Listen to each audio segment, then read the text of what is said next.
Hello, everybody. Welcome to the GWOT FOB podcast, brought to you by Combat Outpost Robinson, doing great things for our veterans. And I'm your host, Jim Robinson's for the night. And today we have got another special guest. We've been trying to get on for a little while now. That we've been having some technical difficulties, as some of you may already know if you've seen some of our other episodes. We switched podcast platforms and hopefully got everything worked out. But anyway, our guest tonight is Julia Wilson, which is another Fort Hood massacre survivor of 2009. Julie, give us a little background on yourself and kind of your upbringing and what got you involved in the military and how you came to be at Fort Hood. Yeah, so coming to Fort Hood, my dad had been in the Marine Corps, and I know Fort Hood's not a Marine base, but um, the Air Force base where we were living, which we weren't Air Force either, but his job just ended, and so he had been talking to a gentleman down here in Killeen area, and got hired by him. And so we moved this direction, and that was about 2000 time frame. I had just finished high school, graduated high school, and done my first year of college, and just learning the area. And about 2008, I started working on Fort Hood. My mom had already been working there at the Copeland Center as Department of Logistics for Transportation, and she helped me get my foot in the door. Okay. And what was your job at Fort Hood? So I worked for Department of Human Resources. I was a human resources assistant in the personnel section of the Soldier Readiness Processing Center. Okay. And the Soldier Readiness Processing Center, for those that don't know, that's where all the soldiers go and get all their vaccinations and paperwork ready for when they're getting ready to deploy, correct? When they deploy and when they come home. Right. Okay. hmm So, 2009, you got a building full of people. What I understand, a couple of buildings full of people. Correct. Soldiers trying to get ready to deploy, and I think some of them actually was on their way home, correct? Probably so.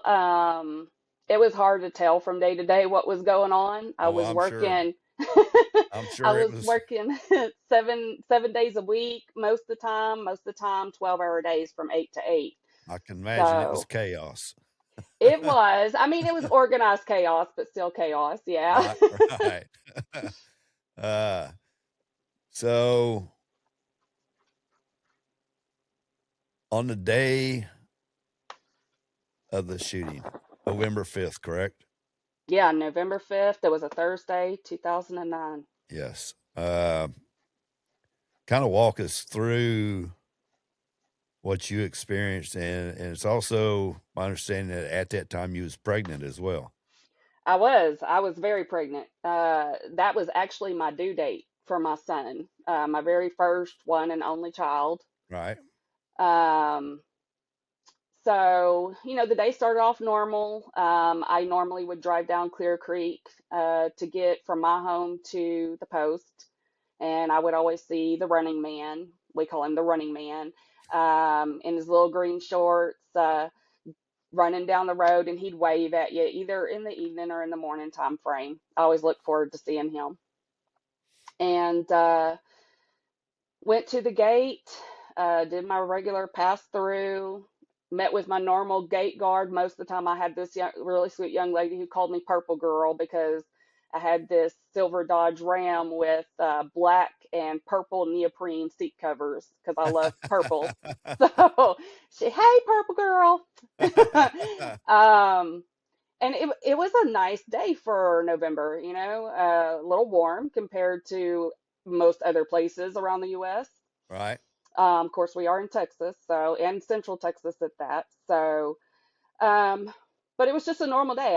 I went in, I did my job, I started processing soldiers, doing their SGLIs, which is their insurance information, their DD-93s, which is their added insurance, I believe, and emergency contact information. Hmm. Um, and then around lunchtime, I went to lunch and drove about 2.5 miles up the road to the Copeland Center and had lunch with my mom. And I remember sitting at the table and saying to her, maybe I just need to go home. Baby's supposed to come today. And Right. I was antsy. I wanted the baby to Oh, come. I'm sure. I'm sure you were. I'm um, surprised that you was still working at that point. well, I didn't have a choice. They didn't give Okay. us maternity leave. I was a GS term employee, so I wasn't Okay. permanent, but I wasn't temporary. So I had to save every bit of time I had. And luckily, I had some coworkers that were very sweet and donated some of their time to me as well, Oh, that's awesome. as like baby presents and stuff. All right. That was their contribution to me. Um, so I had built up 6 weeks, plenty of time. But my mom was like, no, just go ahead, go back to work. I'm right up the road. If anything happens, you just All right. call me and I'll be there in a few minutes. Right. And so I just kind of rolled my eyes and was like, fine, fine, fine, I'll go back to work. Um, so, um, 2.5 miles back up the road. And I, because I was so big at that point, I was carrying a 9 pound, 1 ounce baby, by the way. Oh wow. Uh, he's he's a big boy. he was a linebacker, yeah, Yeah. right off the get-go. Um, because at that point I was so big, I was parking in the back because the SRP building 42,000 where I was stationed was up an incline. And so I just was not looking to getting up that incline. So I would park in the back at this point, and I always backed my vehicle in, and I always parked up on this little bitty curb, and there was a shed next to me. And as I was parked back there, I was just kind of, getting ready to get out. I was listening to the radio. Ominously, there was a song called Long Black Train by Josh Turner on the radio, um, which is about death. Wow. I mean, it has an upbeat, but it's Right. about death, Hmm. um, which I didn't pay much attention to it at that time, Right. until after the fact. But um, I looked over at our medical building. I don't know. I just had this thing about looking at the medical building sometimes before I got out and went in. And when I did, there was a young man down on the ground about half a football field away from me, um, and other soldiers around him. And I thought, okay, no big deal. He's probably just had a reaction to a vaccine. I'll just waddle my little pregnant self in and tell my supervisor maybe we need to call medics. Right. That didn't happen, because no sooner than I turned off my vehicle and put my hand on the handle to get out, gunfire rang out. And all hell broke loose, apparently, Right. because all those soldiers that were around the one on the ground scattered. So then I got to realizing, well, maybe he didn't have a reaction to a vaccine, and I'm in the world's trouble. Right. Um, so a lot of things went through my mind. Um, my primary thing was how can I help? But being as big as I was, there wasn't much I could do. I thought, well, maybe I can just gun it and people can load in and we can take off and I can Right. save somebody, a Right. few people maybe. But I was in such a small area that I was like, well, if I do that, what if I hit somebody? What if um, I block their way to potentially getting to my building and maybe it's safe in there? I don't know because I Right. didn't know how many shooters there were. So different things like that went through my head, as well as my own safety and my unborn child's safety. I'm thinking they're going to be cutting my son out of my corpse, Right. and probably handed him over to the man that raped me by deception. Oh Lord. Yeah. And so I didn't call 911. I don't know what possessed me. I didn't call 911. I called my mom, and come to find out later on that when you call 911 from a cell phone on Fort Hood, it does not go to Fort Hood. It goes to Bell County and Coryell County. Right. Yeah. All 911 calls go through the county. Right. So it turns out you actually have to call the MP station from a landline on Fort Hood for you to get any assistance. If you call 911, it's just going to probably go to the county as well. Right. So my mom and her coworkers had been through a training just learning about that, which I don't remember that, but she does. And I called her and I said, "Mom, they're firing," and I'm hysterical at this point. And she goes outside of her building and she's looking around and she's like, "I don't see any smoke." And I'm like, "No, Mom, they're firing, they're firing." And about that time, she hears the gunfire. Yeah. And she realizes I'm in a bad spot. Right. So her coworkers ended up calling the MP station from her building at Copeland. Okay. And that phone call may possibly be the first one that got us actual help to the Right. building. And that my phone call to her was at 1322. Okay. And you decided that you were going to help. Well, I did, but I didn't. Okay. My brother had died in a car wreck back in 1997, and so I was pretty angry with God, turned my Right. back on him, didn't want nothing to do with Hey, him. I totally understand. But when you get in that sort of situation, mad at him or not, atheist or not, I promise you're calling for him. Right. Yep. And I I was. get it. And so the only thing I can think, Jim, is that there was some sort of divine intervention, because the shooting's going on here. My vehicle is here. There's a shed here, and there's bullet holes in the shed, but my truck was untouched. Wow. So the primary of him shooting outside, I'm trapped in my vehicle. Right. And every once in a while, I'm looking up and I'm staying on the phone with my mom, and I'm being passed around to her coworkers, which is annoying me. And Right. rightfully so. I'm hyperventilating and I'm hysterical. But I keep peeking up, and eventually I see SWAT vehicles, Mm-hmm. and eventually I see one of our admin come out, Mr. Brame, and I start screaming for him. Right.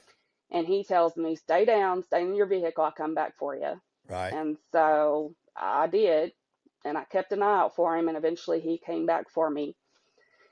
The chaos is not over. Right. They said that this all went down in 10 minutes, but in my mind, this went on, it seemed like, forever. Oh, I'm sure. Time just But kind of slows down with that stuff's going on. it does. But then when it's over, it's like that really only took 10 minutes. Right. All of that terror took 10 minutes. Right. So he comes back for me and escorts me into the back of our building. The back of our building is entirely glass.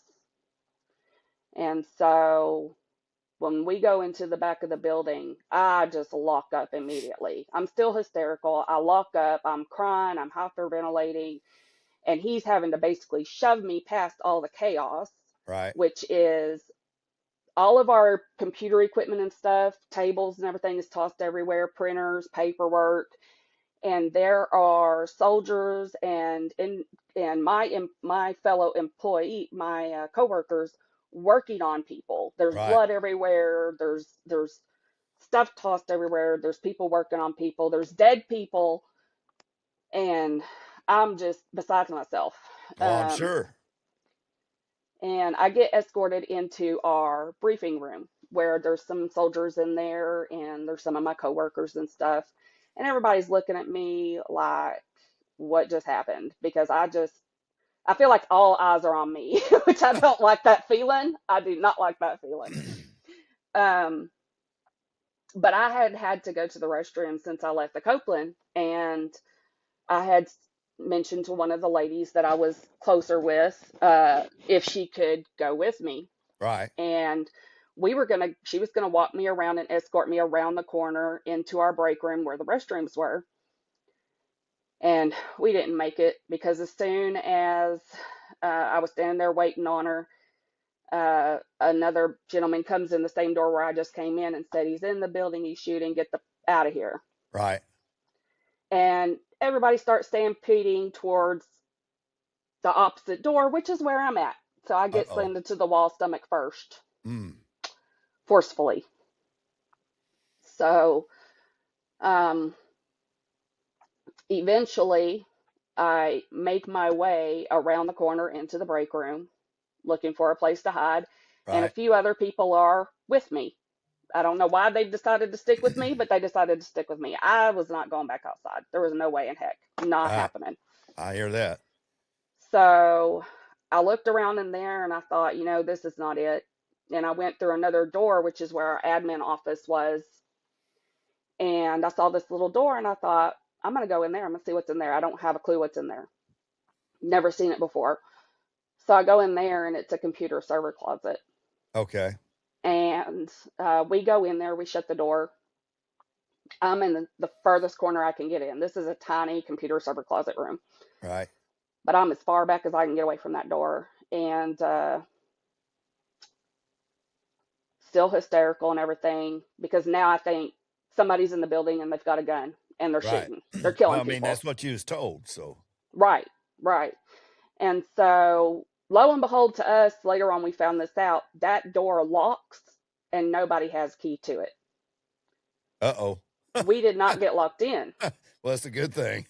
So that's divine intervention number 2. So the father and the son have both shown up. Right. So eventually things calm down a little bit. We look out and everybody convinces me and coaxes me out of the closet. Everybody else has left the closet and they're convincing me to leave. Right. So I come out and they're wanting to get me out. They're asking me questions. I'm in pain in my stomach, 40 weeks pregnant, been slammed into a wall. I'm hurting, but I do not want to go back outside. And they had to convince me, you got to go outside. We got to get you to an ambulance to get you some help. Right. We don't know if you're trying to go into labor or something's wrong with the baby or what else. Oh, yeah, you got to get checked out. Right. So I went outside, went to an ambulance. This really nice young lady, soldier, stayed with me and tried to keep me calm while we were waiting on the ambulance personnel. Of course, all the personnel that was showing up was city people. Okay. Because, the people that did that on Fort Hood were all in some sort of training. And all of First Cab, which was across the street, was up on their building watching all of this go down, and their armories was locked. They weren't going to open the armory for them to come help us. That's ridiculous. It was insane. And I just happened to know one of the guys in that building who played pool with my dad.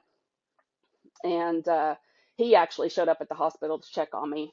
So I got loaded up into this ambulance. They asked me to move from the back of the ambulance to the front because they wanted to be able to load wounded into the back. And I was like, yeah, of course. I'm not going to stop somebody else from getting help. Yeah, right. And they're probably worse off than I am, but very possible.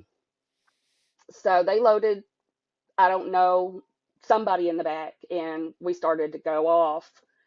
And our driveway at the SRP is a circle, kind of like a half circle to go out. And when we started to go out, they were rerouting my ambulance because they had a bird landing, meaning a chopper was landing, medical evac. Right. So they had to reroute us. So instead of going left, which would have taken us from Battalion to Clear Creek, which is the fastest way to get to, I think, Darnell at that time, and or off post to Metroplex. Yeah. They made us go right. And the ambulance driver, bless his heart, he's like, I can't do nothing for you, sweetie, but other than hold your hand. Well, and I'm sure that helped. It did. He held my hand and he goes, when we got rerouted, he was like, well, I don't know my way off of this post this way. Can you help me? And I was like, I don't know how I did it, but somehow I was able to direct him back towards Clear Creek and off a post towards Metroplex. Well, that's good. And so there's the Father, the Son, and the Holy Spirit, right? We've got all three of them. All three, the whole Trinity showed up to help out Right. that day Right. for me, through me, and all that. Right. But I got taken to Metroplex. In the meantime, I've lost the phone connection with my mom. She's called my dad. My dad is at one of the gates trying to get in, and the young soldier at the gate is telling him, "You can't come on, you can't come on." And he's like, Right. "Have you ever tried to stop a Marine from going where a Marine wants to go?"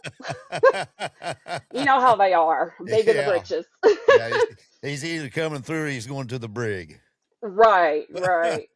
So, but eventually, about that time, he got the call from my mom that I was no longer on post, and I Okay. was headed to the emergency room. So Okay. I was taken to the emergency room, and then to keep the panic going, my mom is locked down on post, and all I wanted the whole time, I want my mama, I want my mama, Right. I want my mom. I don't care Right. how old you are, you're going through something like that, I want my mama. Exactly. Exactly. So, but she didn't get home. She didn't get released from Fort Hood, I think, till 10:30 at night. Yeah. So Yeah. it I know was they just, kept them there quite late. yes, it was a nightmare. Yeah. And it just seemed like the punches never stopped coming because if I didn't give birth, um, I had to be back at the building on Sunday for a mandatory briefing. And then I was back to work that Monday because I still hadn't had the baby. And I went Yeah. to my OBG appointment, and he said, "You're done. If you don't have this baby by Thursday, we're inducing you." Right. So I was induced the following Thursday, so a week A later, week later. and had him on Friday the 13th. Oh, wow. And, I think it was that Tuesday Obama did his little presentation speech nonsense Right. on Fort Hood. But we were promised by, General Robert Cohn, by Obama, by tons of people that we would be taken care of. But Okay. Fort Hood was never deemed a terrorist attack. It was Right. left as workplace violence. And so eventually the workers' compensation, runs out, and Right. Right. PTSD doesn't doesn't find its way gone. No. Once you got it, it No. sticks around and makes itself known, Exactly. especially around the holiday season. Good grief, I'm ready for this So, holiday season to be done. oh, I know you are. So, so let's go back and revisit Hmm. how you guys were treated, and you specifically, uh, by our government. Let's Well, just say it like it is, by our government, and it's not just been Obama; it's been everybody since too. right. So I was forced for the entire next year to continue to go to work in that building. 7 days a week, Right. 12-hour days, and I was having problems. I was having problems. I was having flashbacks every day from the time I got there till the time I left, and having night terrors at night. Right. Um, That's understandable. I wasn't getting any. I mean, we maybe got saw once every 6 months on post at the Iron Horse gym for that. And then I got set up with a place called the Homefront Project, which was attached to Scott and White for mental health evaluations, Yep. and was diagnosed with the PTSD. Um, and I was getting wrote up about stupid things. Um, One day they found an IED in the front of our parking lot and were going to keep us there. And I started flipping out and said, I'm leaving, I'm leaving. And they're like, Right. no, you can't leave, you got to stay. And so I said I didn't feel good, so I could leave. And they wrote me up for that. Hmm. Well, I And mean, if they got an IED out there and it's active, they do kind of have to get rid of it. well, they So, were saying it was inactive, but I don't know if oh, that's what they were just saying right. or if You that don't was know where the it comes fact. from, so you got to treat it as active. So, Right, exactly. And um, eventually, when my contract came up the following year in November, just happened to come up in November, I had filed EEO. I had tried to get out of that building. I loved my job, loved taking care of my soldiers. I just didn't want to be in there no more. I Right. wanted to do my job and go home and not have to have flashbacks all day long.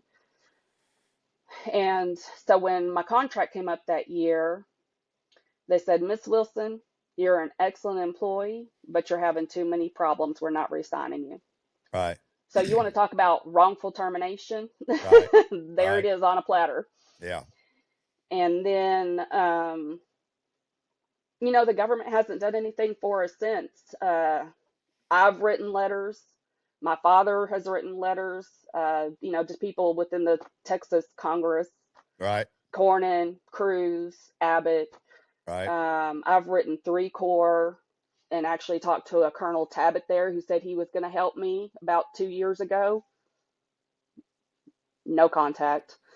Well, you're Um, not alone in that I know. endeavor, because I've spoken to a couple other of the survivors there on this show, and Yep. the same exact outcome. And I've got actual copies of letters myself that was sent out to President Trump uh, during his first term and this term. Yep. I've got letters that was sent out just this year to Secretary of Defense Pete Hegseth, Vice President Vance. Of course, the letter I do have from Vance was sent to him within the first week or two after he got elected as senator. So it was before he became vice president. And I don't know what the problem is because none of them want to entertain talking with us, acknowledging us, Right. if it's not something that is a pre-recorded message Right. to us. Which I'm sorry, we're people, and we were the first attack on this soil since 9/11. Yes. Yes. Absolutely. And it was a terrorist attack. I've Yes. done research. I've With been trying to write a book about it. There's absolutely no doubt in my mind that this was an act of domestic terrorism. Uh, what I have been able to find out since I started this podcast and talking to the survivors of that horrible event is that the shooter, Nadal Hussein, was actually under investigation by the FBI and the Army for a total of 6 years. 6 years before this attack took place. And 3 months, it's either 2 or 3 months prior to the shooting, I believe it was 3. 3 months, that Hmm. President Obama and Eric Holder actually ordered the investigation to cease. Yep, said he was not an issue. He was not a threat. Right. And he was under investigation and being watched because of his ties to radical Islam. Right. He was actually writing emails to Anwar al-Awlaki, which the U.S. took him out, Right. and he was sending big, large sums of money overseas I'd heard that as to that well. So, contribution. yeah.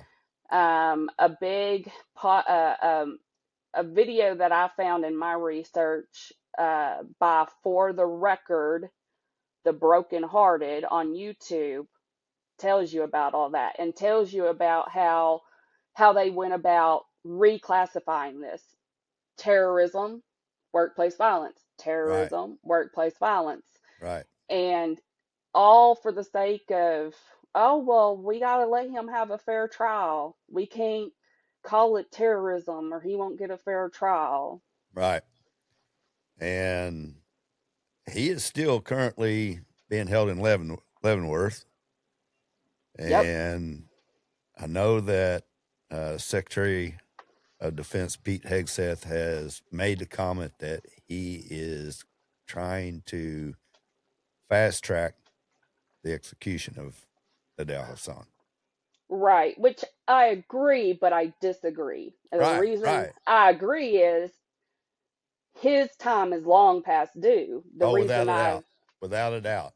The reason I disagree is until you take care of the active duty service members and the civilians Right.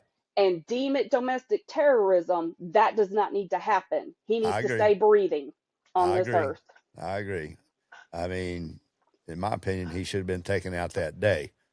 Yeah. But, Well, he but, almost was. right, So Sergeant Munley, uh, who had initially hit him, he hit her and took her out via the leg, and she was on the ground. He had his gun aimed at her and it malfunctioned, and she had hers aimed at him and hers malfunctioned.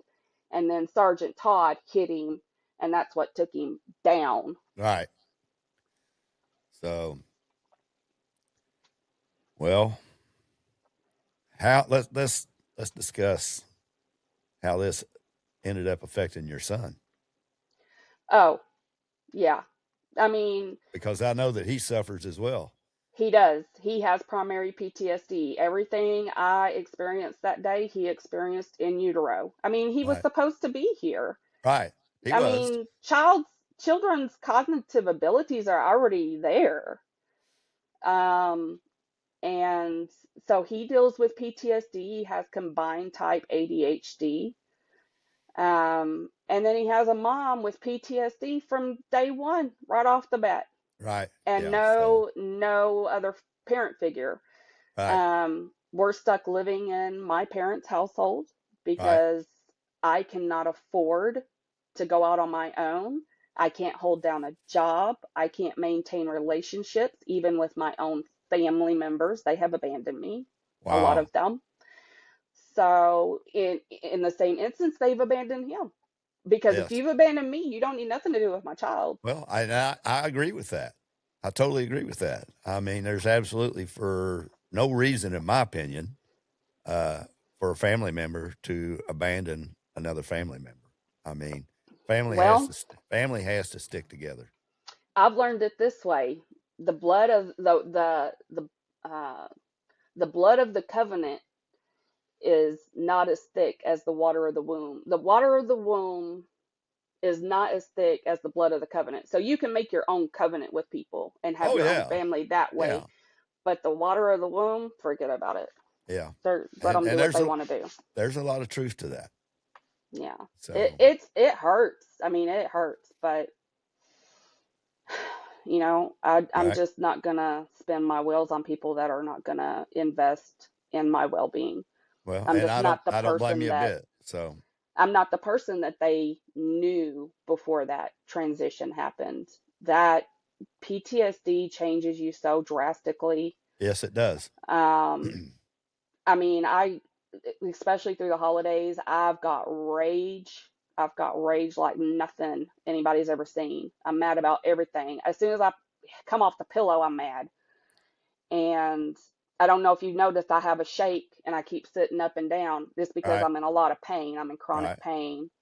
I've got fibromyalgia, osteoarthritis, spinal stenosis, degenerative disc disease, carpal tunnel, and hyperhidrosis, and the list just never seems to stop growing. Mm, And a lot of it's all from that PTSD. right. Well, that and just Luckily, stress in general. So luckily my son don't have that yet, and I hope he right. never does. I hope Right. he never does. He's got enough problems. He Yeah. actually had to be, I took him out of school, public school, in the middle of sixth grade because even the print, he was having issues with bullies, and then the adults wanted to act like bullies too, and then they sent And CPS to my home, and uh, CPS said, I don't know why we were called. right. So he's homeschooled, and Okay. he's a black belt in kung fu. So I'm trying to give him things to feed his mind and his body and his soul and keep him motivated. Well, good for I you. hope. I Good hope. for I you. hope I do. Right. So, oh man. Well, we've covered a lot, We and have. before I let you go, uh, I want to thank you for coming on. I know we've had a hard time getting you on here. I think this is the third time that we've got this thing trying and getting it going, and it Third time's a charm. We've third got time's a this. charm. Let's hope But before I let you go, is there anything that we didn't cover that you think that needs to be brought out? I think people need to write their Congress people. I think they need to write the president. They need to write the Secretary of War. They need to wake up. The media has you blindfolded. Oh, without a Take doubt. it off. Without a doubt. Yeah. Take it off. Be aware, because man, there's so much cover up and conspiracy. And I hate to be one of those people, but Well, it's true. it is what it is. It is the truth. Yeah, you got to call it what it is. And be on the lookout. I'm trying to write a book. I don't know if I'll ever get it done or not, but if I do, it's going to be called From Fort Hood to Fort Cavazos: The Stain That Remains. Well, I wish you all the luck in getting that book finished, because I'm looking forward to reading it myself. Well, Jim, it's been a real pleasure coming on, and I Absolutely. really appreciate you trying to get our story out there for people Absolutely. to know Absolutely. that this is not at it's not at its incline. It's not at the decline. It's still on the incline. Right. And that's the hope, is, to get this story out and get it in front of as many people as possible, and in front of as many politicians as possible. Yes. To let them know that a huge injustice has been done. Yes. And it's been done, and it's been carrying on for 16 long years, and it's time to put it to bed. It is. I'm wore out. It's time to make this right. Yes, it is. I'm overdue. Completely wore out. Long overdue. Yeah. I mean, we're all tired. I know Dr. Platoni, Dr. Hopewell, we've all been pushing for it, and a lot of people have given up. A lot of people stuck by the so-called gag orders of keep your mouth shut or you're not going to keep your job. Right. I was not. I've never been one of those people to just shut up. I'm not going to do it. I sit there and talk to people all day long, and I had soldiers sit at my desk for that whole year telling me, you saw more that day than we've seen in multiple tours. Yeah, you're darn smitten. I sure have. Right. All right. Well, I'll let you get off here and tend to your business and enjoy your evening. And I hope you have a Merry Christmas and a Happy New Year. And you also. I'm sure that I'll be hearing from you again, and hopefully when that book comes out. Yes, you definitely will. If I ever get the book finished, you'll be hearing from me. I've got a stack of books already that I got to read. So, well, you got to get audio audio yours books. On the top. You got to get the audio books, Jeff. Well, I do, but not everybody makes those. Well, I'm gonna be like, look, y'all, audio book. There you go. There you go. I'll definitely listen to it for sure. All right. Merry Christmas. Thank you for having me on. Absolutely. Thank you, dear.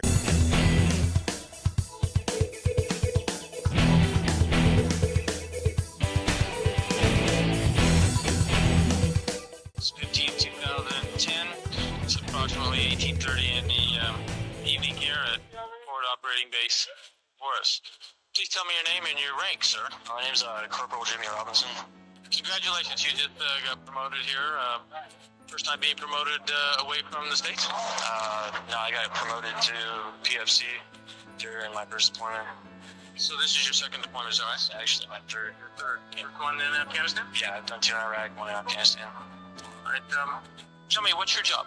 The job, I'm a fire team leader, Alpha team leader under Sergeant Riley. And how old are you, sir? 27. How long have you been in the Army? I've been in a little bit over 5 years. Where do you hail from? Originally from Cincinnati, Ohio. Deployment of Bengals, is that right? That's right. I was speaking with Sergeant Riley earlier, and he spoke quite highly of you. You guys look like you have a really tight group here. Yeah, it's we're all really close. We're all pretty good friends across the board. You have family back home? Yeah, I've got a wife and 2 kids back at Fort Campbell. Congratulations, and their names? Thank you. My wife's name's Kate, and my oldest daughter is Emily, and youngest is Tori. Anything you want to say to them? I love you guys, I miss you. Very good. Corporal Robinson, congratulations on your promotion. All right, thank you very much. And be safe out here.